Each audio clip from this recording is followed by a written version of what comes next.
ঠিক আছে, সবাই যান, প্রসাদ পেয়ে আসুন। ধীরে ধীরে যাবেন, কথা বলবেন না। প্রসাদ সেবা করতে হবে, প্রসাদ পাওয়া মাত্রই ভক্ষণ করতে হয়, কারণ প্রসাদ সেবা করলে আমাদের জীবনের হাজার হাজার অপরাধ দূর হয়ে যায়। ভগবানের প্রসাদ থেকে বঞ্চিত হবেন না। এ কথাটা বলেছিল জগন্নাথকে। কে বলেছিল? ইন্দ্রদুম্ন রাজা। তিনি বলেছিলেন জগন্নাথকে, প্রভু তোমার কাছে আমার আর কিছু চাওয়ার নেই, দুটো কথা। এক, তুমি প্রতিটা মুহূর্ত সেবা করে যাবে, সেবার পরে সেবা হবে। তাই আরেকটা কথা কি, যে এই দ্বার, এই যে দরজা কখনো বন্ধ হবে না। দুটো বাসনা, আমি সন্তান চাই না, আমি কিচ্ছু চাই না, তুমি আমার সন্তান, সবাইকে দর্শন দেবে, সারা দিন তোমাকে সবাই যেন দেখতে পায়, আর প্রতিটা মুহূর্ত বারবার তুমি সেবা করবে, আর সেই প্রসাদ জগৎবাসী পাবে। এই সিদ্ধান্ত কেন করেছিলেন জানেন মা? জগন্নাথের চোখগুলো খুব বড় বড়, দেখেছেন তো আপনারা? হ্যাঁ, কেন এত বড় বড় চোখ কেন? হয়তো অনেকেই বলে যে জগন্নাথ যখন নির্মাণ হয় এই বিগ্রহ, তখন রাজার স্ত্রী দরজা খুলেছিলেন, সেই জন্য অসম্পূর্ণ থেকে গেছে। কিন্তু না, এটা ভুল, এটা একেবারেই ভুল বাবা। এটাই কিন্তু এটা আগের পূর্বের পরিকল্পিত। তার প্রমাণ হচ্ছে এই প্রভাস নদীর এই যে যজ্ঞ হয়েছিল বাবা। যখন দ্বারকায় গিয়েছিলেন, দ্বারকায় রুক্মিণী, সত্যভামা, সমস্ত রাজরানীরা মা কৃত্তিদার কাছে জিজ্ঞাসা করেছিলেন যে আমরা আমাদের স্বামীকে এত ভালোবাসি, তারপরেও সে কেন বারবার রাধা রাধা রাধা বলে। তাই মাতা কৃত্তিদা ঘরের মধ্যে বসে সমস্ত কিছু বৃন্দাবনে রাধা গোবিন্দের মহিমা যখন বর্ণনা করছে, দ্বারে রেখেছে কে? জগন্নাথের বোনের নাম কি? হ্যাঁ, সুভদ্রা দ্বারে দাঁড়িয়ে আছে। এখন গোবিন্দ আর বলরাম দুজনে এসে দেখছে দ্বারে সুভদ্রা, ভাবছে নিশ্চয়ই ঘরের মধ্যে কিছু হচ্ছে। যেই না তিনজনে দাঁড়িয়ে আছে, আর রাধারানীর বর্ণনা যখন হচ্ছে, রাধারানীর কথা যখন বলছে, গোবিন্দ সেই কথা শুনতে শুনতে শুনতে শুনতে সর্বশরীর যেন গলে গলে যাচ্ছে, হাত পা ছোট হয়ে যাচ্ছে, হ্যাঁ, চোখ বড় হয়ে যাচ্ছে। এই যে জগন্নাথের যে বিগ্রহের যে রূপ দেখছেন মা, এটাই কিন্তু সেই রূপ। যখন এহেন রূপ দেবর্ষী নারদ যাচ্ছিলেন উপর দিয়ে, প্রভুর সেই রূপ দর্শন করে বলেছিলেন, প্রভু তোমার কাছে একটা বাসনা, এই রূপ শুধু আমি দেখলাম, এই রূপ যেন জগৎবাসী দেখতে পায়, এই রূপ তুমি একবার। তাই সেই রূপ হচ্ছে ওই রূপ মা। আর শুধু তাই নয়, এই যে বড় বড় চোখ, এটা নিয়ে আমরা অনেকে অনেক রকম ভাবি। দেখুন, ভগবান জীবকে এটাই বোঝাচ্ছেন, আপনার ঘরের বাচ্চা, সে যদি ছোট্ট শিশু যার জ্ঞান বুদ্ধি এখনো হয়নি, হঠাৎ যদি কোনো কিছু একটা ভালো কাজ করে, আমরা খুশি হয়ে কি করি মা? গর্বিত হয়ে, আহ কত সুন্দর। এই যে চোখ মোটা করে বলি যে খুব ভালো হয়েছে, ভাবতেই পারিনি আমার সন্তান এমন করবে, তাই না?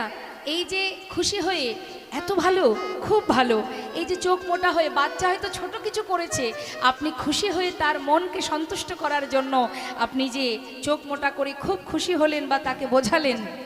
জগন্নাথ প্রভু এটাই বোঝাতে চান, আমার ভক্তরা যদি একবার আমার কাছে এসে দাঁড়ায়, আমার ভক্তরা আমার জন্য যতটুকুই করুক, সেটাই আমার কাছে অনেক। নিতাই গৌর হরি বল। তাই যে চোখ দুটো বড় বড়, আমরা বলি না, আহ কি সুন্দর, এই যে চোখ বড় হয়ে যায়, প্রভু সেটাই বোঝাচ্ছেন আমাদেরকে যে তোদের অল্পতেই আমি অনেক খুশি হই। হরি বল। সেই জন্য এত বড় বড় চোখ মা। এবার দেখুন, আজ ওই ইন্দ্রদুম্ন রাজা বলেছিলেন, দেখবেন জগন্নাথ মন্দিরের দরজা কখনো বন্ধ হয় না বাবা।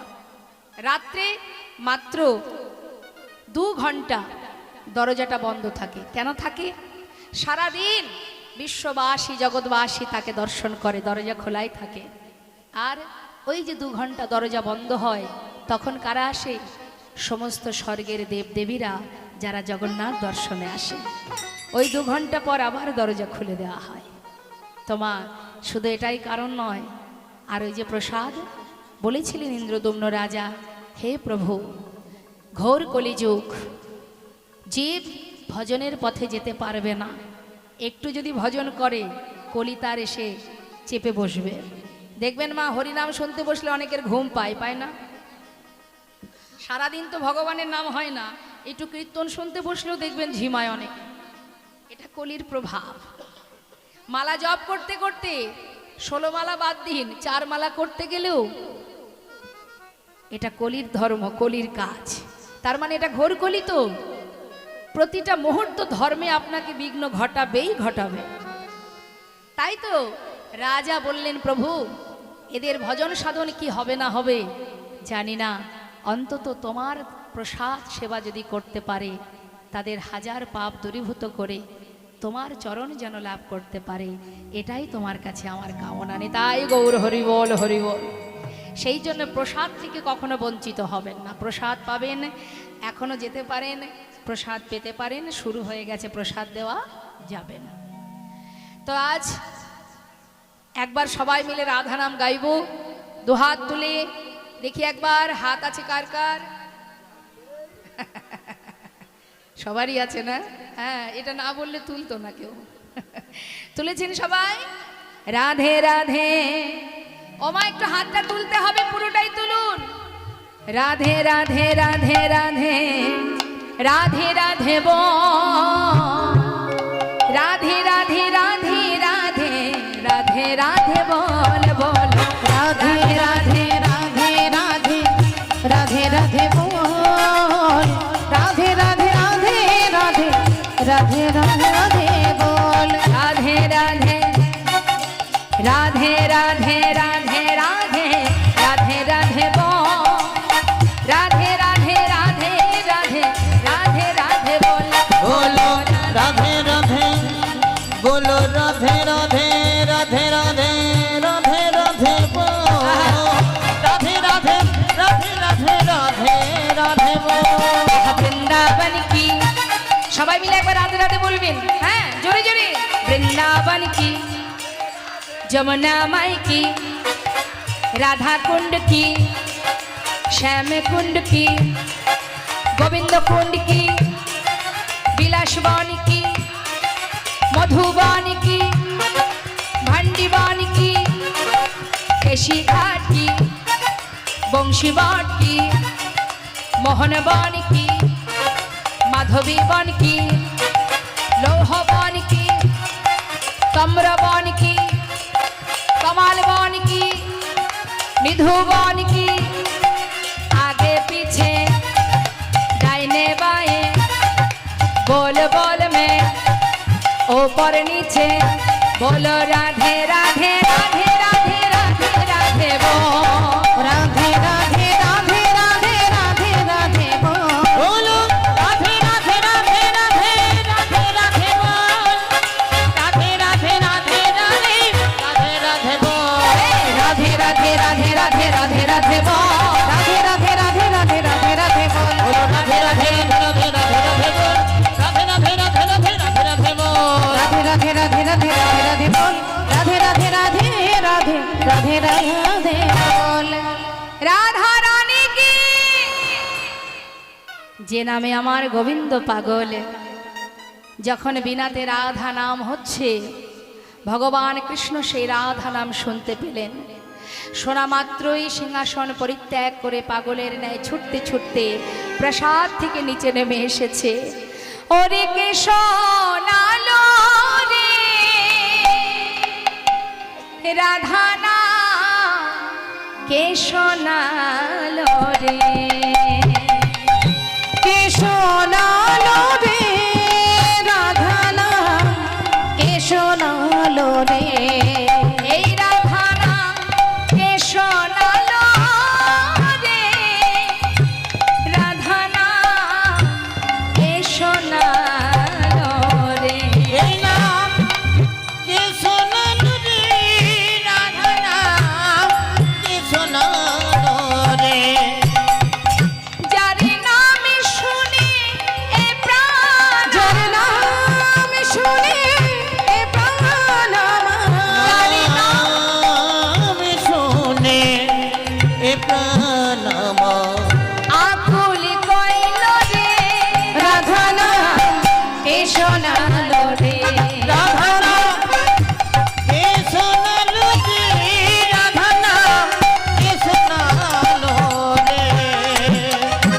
পথে এসে দেখছে দেবর্ষি নারদ।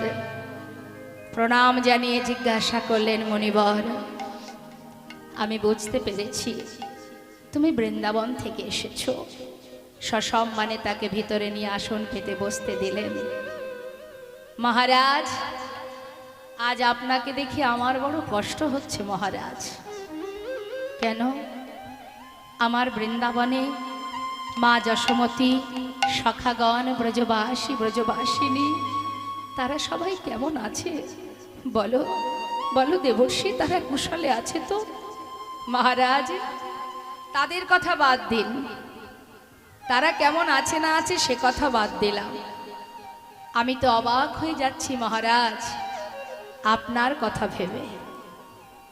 আর কত অভিশাপ কোড়াবেন মহারাজ? কত মানুষকে আর কাঁদাবে? প্রত্যেকটি মানুষের চোখের জল যে তোমার অভিশাপ হয়ে দাঁড়াচ্ছে মহারাজ। মনে পড়ে কুরুক্ষেত্রের কথা। আজ বৃন্দাবনবাসী সবাই কৃষ্ণ বিরহে কাঁদছে। মা যশোমতী ক্ষণে চৈতন্য, ক্ষণে অচৈতন্য। মহারাজ, আমার যে বড় করুণা হচ্ছে, কি হবে তোমার উপায়? গোবিন্দ বলছে, দেবর্ষি, আমি এখন করব কি? আমার কি উপায় আছে? কি করব আমি? মহারাজ, অভিশাপ থেকে উদ্ধার হতে হবে, মুক্ত হতে হবে। তো কিভাবে হতে হবে? মহারাজ, দেবর্ষি নারদের মনে ইচ্ছা বৃন্দাবনবাসী যাতে দ্বারকায় আসতে পারে, এটাই ছিল তার চিন্তা। কোনো রকমে যজ্ঞ যদি করানো যায়। মহারাজ, মনে পড়ে ত্রেতা যুগের কথা। অপরাধ খণ্ডনের জন্য যজ্ঞ করতে হয় মহারাজ। ত্রেতায় রামের রাজা ছিল, অশ্বমের যজ্ঞ কইল। ত্রেতায় রামের রাজা ছিল, অশ্বমের যজ্ঞ কইল। ত্রেতায় রামের রাজা ছিল, অশ্বমের যজ্ঞ কইল। ত্রেতাতে রাম রাজা ছিল, ত্রেতাতে রাম রাজা ছিল, অশ্বমের যজ্ঞ কইল। দানব্রত যজ্ঞ হবে এবে। মহারাজ, দানব্রত যজ্ঞ হবে এবে। ও মহারাজ, দানব্রত যজ্ঞ হবে এবে। দান করলে কি হয় বাবা? কারোর জীবনে যদি পাপ থেকে থাকে, দান করলে তার সেই অপরাধ দূর হয়ে যায়, পাপ দূরীভূত হয়। দান ধ্যান করতে হয়। তো বেশ, তো কি করতে হবে? যজ্ঞের নিয়ম কি দেবর্ষি? তুমি আমায় সব কিছু বিধান দিয়ে দাও। বলছে, মহারাজ, স্বর্গমর্ত পাতাল সবাইকে নিমন্ত্রণ করতে হবে। শুধু তাই নয়, যে জনা যা চাইবে হাসি মুখে দিতে হবে। যে জন যা চাইবে হাসি মুখে দিতে ওই হবে। যে জনা,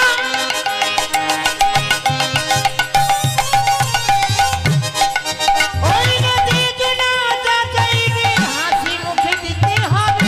দান করিবে হাসি মুখে। মহারাজ, দান করিবে হাসি মুখে। মহারাজ, দান করিবে হাসি মুখে। মহারাজ, যজ্ঞ করার প্রথম নিয়ম, যে যা চাইবে। যেহেতু দানব্রত যজ্ঞ, দান ধ্যান করতে হবে, কিন্তু দান করার সময় যদি মন থেকে সন্তুষ্ট না হও, যদি একবার দান করতে গিয়ে মনে মনে অসন্তুষ্ট হও, তাহলে হবে না, যজ্ঞ অসম্পূর্ণ থেকে যাবে। হাসি মুখে দান করতে হবে। দেখবেন বাবা, আমরা অনেক সময় কি হয়, কাউকে কিছু দান করতে গেলে আমাদের ভিতরে একটু ইচ্ছা করে না, মন চায় না, এমনটা হয় না? তা বলছে দান করবে হাসি মুখে। দান করতে করতে যখন দেখবে তোমার সবই শেষ, আর কিচ্ছু নেই, তখনও তোমার কাজ আছে মহারাজ। কি কাজ? সব শেষে দান দিয়া ভিক্ষার ঝুলি কাঁধে লইয়া। সব শেষে দান দিয়া ভিক্ষার ঝুলি কাঁধে মহারাজ, সব শেষে দান দিয়া ভিক্ষার ঝুলি কাঁধে লইয়া। ভিক্ষা মেগে খাবে মন সুখে। মহারাজ, ভিক্ষা মেগে খাবে মন সুখে। মহারাজ, ভিক্ষা মেগে খাবে মন সুখে। ওই যে তুমি দান করছো, দান করার পরে কি হয়? অহংকার আসে না মা? দেখবেন কেউ যদি কম্বল দান করে, বস্ত্র দান করে, দেখবেন বাবা একটু মনে মনে অহংকার আসে। আমি 1000 কি 2000 বস্ত্র দান করেছি, শীতের দিনে 500 কম্বল দান করেছি, আমি এই করেছি, আমি ওই করেছি, মানে এই অহংকারটা আমাদের জীবনে চলে আসে। সেই জন্য দেবর্ষী নারদ বললেন, হে মহারাজ, হে রাজন, যখনই দানব্রত যজ্ঞে দান করবে হাসি মুখে, দান দিতে দিতে তোমার ভাণ্ডারে সব ফুরিয়ে যাবে, ভিক্ষার ঝুলি কাঁধে নিয়ে দাঁড়ে দাঁড়ে ভিক্ষা করবে, তাও কি মন খারাপ করলে হবে না, হাসি মুখে ভিক্ষা করতে হবে, হাসি মুখে ভিক্ষা করতে হবে মহারাজ। বলি শোনো, হাসি মুখে ভিক্ষা করলে কি হবে? ওই দানের অহংকার দূরে যাবে, দানের অহংকার দূরে যাবে, দানের অহংকার দূরে যাবে, দানের অহংকার দূরে যাবে, দানে ব্রতের এই করিতে দানের অহংকার দূরে যাবে, দানে ব্রতের এই করিতে দানের অহংকার দূরে যাবে, দানে ব্রতের এই করিতে শোনো শোনো হে রাজন, দানে ব্রতের এই করিতে শোনো হে রাজন, দানে ব্রতের এই করিতে ভিক্ষা মেঘে খাবে মন সুখে, মহারাজ ভিক্ষা মেঘে খাবে মন সুখে। নারদের কথা শুনি কহে দেবী চিন্তামন, নারদের কথা শুনি কহে দেবী ওই না নারদের কথা শুনি কহে চিন্তামণি, নিমন্ত্রণের ভার কে বালবে, ওই নিমন্ত্রণের ভার কে বানাবে। মহাজন লীলার পাশে দাঁড়িয়ে বলছে, তাহা শুনি মোহন কর চিন্তা কেন দয়াময়, তাহা শুনি মোহন কই চিন্তা কেন দয়াময়, দেবর শিরে ভার দাও এবে, আর দেবর সাথে ভার দাও দেবে। মহারাজ দেবশ্রী ভার দাও এবে। মহাজন বলছে, ও প্রভু, তোমার এত চিন্তা করতে হবে না। দেবর্ষী নারদ সারাদিন তার একটাই কাজ মা, স্বর্গমর্ত পাতাল ঘুরে বেড়ানো, তাই না? যে অহরহ 365 দিন ওই স্বর্গমর্ত পাতালে ঘুরে ঘুরে ঘুরে ঘুরে চারিদিকের সন্ধান নিয়ে বেড়ায়, তার তো রাস্তাঘাট চিনতে আর ভুল থাকবে না, তাই না? আর তার গাড়িটাও খুব সরু গাড়ি, ছোট গলি হলেও চলে যেতে পারে, তাই তো? সরু গলি হলেও চলে যাবে, চিন্তা নেই, বড় গাড়ি তো নয়। তা দেবর্ষীরে দায়িত্বটা দেয়া হোক। দেবর্ষী নারদ বললেন, তাই হবে প্রভু গোবিন্দ আমার পত্র লিখছেন স্বর্গমর্ত পাতাল সবার জন্য, শুধু লেখেনি বাবা বৃন্দাবনবাসীর জন্য। এমন সময় দাদাকে বলছে, দাদা দেখো তো ঠিক হলো কিনা। দাদা বলছে, হ্যাঁ রে কানাই, এত বড় যজ্ঞ করবি, সবাই আসবে, শুধু আমার বৃন্দাবনবাসী আসবে না? কিরে, তারা যদি না আসতে পারে তাহলে আমিও তো সেই বৃন্দাবনেই থাকি, আমিও তোর যজ্ঞ ছেড়ে চলে যাব। দাদা তুমি এমন কথা বলবে আমি জানি, নিমন্ত্রণ করলে সবাই আসে মা, কি তাই তো? নিমন্ত্রণ না করলে যারা আসে সেই তো আমার আপনজন, তাই গৌর হরি বল হরি বল। নিমন্ত্রণ কাদের করা হয় না? যারা ঘরের মানুষ, তাই না? বাইরের মানুষকে নিমন্ত্রণ করা হয়, ঘরের মানুষকে নিমন্ত্রণ করে।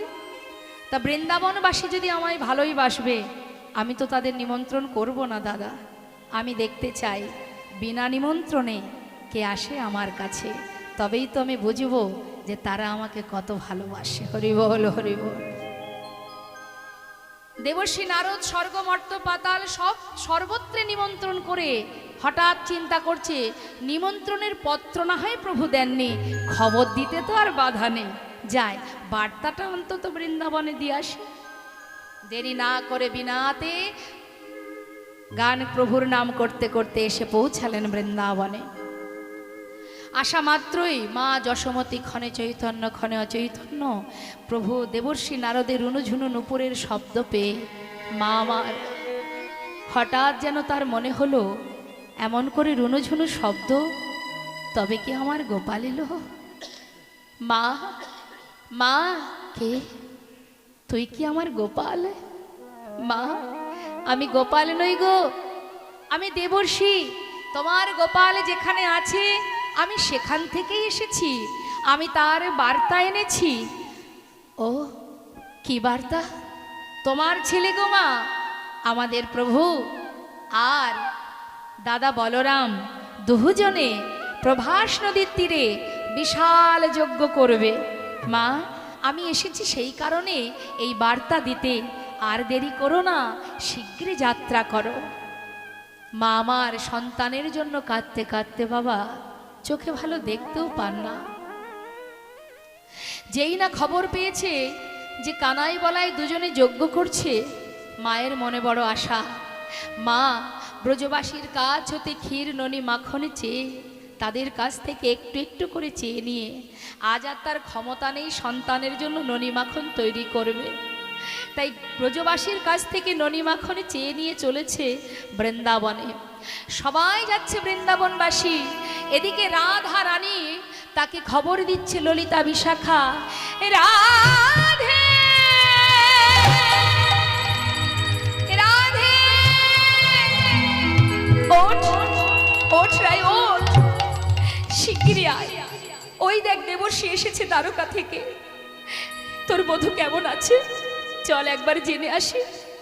শ্রীমতী রাধারানী দেবর্ষির কাছে জিজ্ঞাসা করছে, মণিবর আমার পরাণ বধূ কেমন আছে? দেবর্ষি নারদ বলছে, শান্ত হও তোমরা, শান্ত হও, শোনো শোনো, তোমাদের জন্য শুভ খবর এনেছি। কি খবর? বলছেন দেবর্ষি, প্রভাসেতে যজ্ঞ করে কৃষ্ণ বলরাম, প্রভাসেতে যজ্ঞ করে কৃষ্ণ বলরাম, ওই প্রভাসেতে যজ্ঞ করে কৃষ্ণ বলরাম, প্রভাসিতে যজ্ঞ করি, প্রভাসিতে যজ্ঞ করি কৃষ্ণ বলরাম। সেই যজ্ঞের সংবাদ দিতে আমি নারদ যে এলাম, সেই যজ্ঞের সংবাদ দিতে আমি নারদ যে এলাম। যাও যাও প্রভাসের তীরে যাও, যাও যাও প্রভাসের তীরে যাও, যাও যাও প্রভাসের তীরে যাও, যাও যাও প্রভাসের তীরে যাও, আর বিলম্ব করো না গো, যাও যাও প্রভাসের তীরে যাও, নানা আর বিলম্ব করো না গো, যাও যাও প্রভাসের তীরে যাও। সেই যজ্ঞের সংবাদ দিতে আমি, সেই যজ্ঞের সংবাদ দিতে নারদ যে এলাম। যেই না রাধারানী সন্ধান পেয়েছে বধূ আমার প্রভাস তীরে যজ্ঞ করবে, তিনি কি করলেন, বৃন্দাবনকে ছেড়ে চিরতরে বধূর দেশে যাবে বলে পসরা সাজিয়ে সখী বেষ্টিত হয়ে মা সবে মাত্র বাইরে পা রেখেছে বাবা। যজ্ঞ বার্তা পেয়ে যাত্রা করিলে নহরায়, আয় বালা গো, যোগবতা বিধাতা বলিলে নরা, আয় বালা গো। সখী গণ সঙ্গে চলে সহিত বড়া, সখী গণ সঙ্গে চলে সহিত পড়ায়, যোগবতা বিধাতা চলিলে নরা, আয় বালা গো। যেই না যাত্রা করেছে, কোথায় ছিল কালস্য কুটিলা ননদিনী, ননদিনী সামনে এসে উপস্থিত, তখন কুটিলা কহে, কুটিলে ওই রাখালেতে মন সপিলে, কুটিলা কহে কুটিলে রাখালে তে মন সপিলে, কুটিলা